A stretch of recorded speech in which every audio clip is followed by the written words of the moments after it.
Another means by which nitrogen can be inputted into a soil is through atmospheric deposition.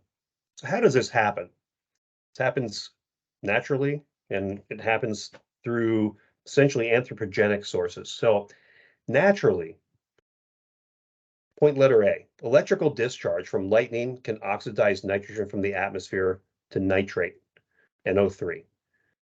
And then this fixed nitrogen is simply deposited through rainfall naturally. It's a natural process. Doesn't really add that much. Okay, and we'll talk about that at the very bottom of the slide.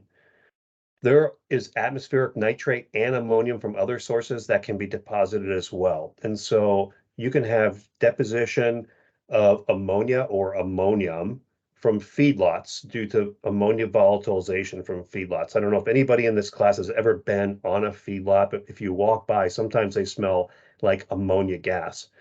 And that's simply ammonia volatilization. If that gas undergoes reactions, it can be transformed to ammonium and deposited. There's also industrial uh, discharges of ammonia and nitrate. And combined, these factors really don't combine to contribute much in terms of nitrogen to soils, 8 to 15 pounds of nitrogen per year. You certainly can be higher if you're closer to a source, like right next to a feedlot or an industry that's emitting these. But generally, we're not talking about really that much. And so these won't supply nitrogen needs to plants in terms of the crops that we grow on the face of the planet for the most part. So atmospheric deposition, let me show you two pictures or graphs of the United States. And so these graphs are a little outdated. I'm guessing the numbers haven't changed much since 2008, but this is wet ammonium ion deposition. And where do you see it to the greatest extent? You see it sort of in the Midwestern United States.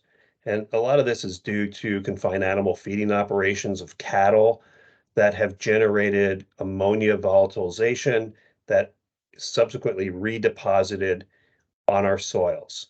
Now, these are concentrations in kilograms per hectare, and they're really not that great, to be honest with you. Okay. But it does occur. Let's look at nitrate. Here's nitrate ion wet deposition. And yeah, there are some hot spots in kilograms per hectare, but by and large, it really doesn't contribute much to the overall amount of nitrogen in the soil itself. And so, as a plant, if you are a plant and you are a non-leguminous plant, so you're grass, and you can't fix nitrogen, and you don't get a whole lot of nitrogen from deposition, and you certainly don't get enough nitrogen from non-symbiotic relationships with cyanobacteria. How do you get it? How do you obtain nitrogen? Let's talk about that next.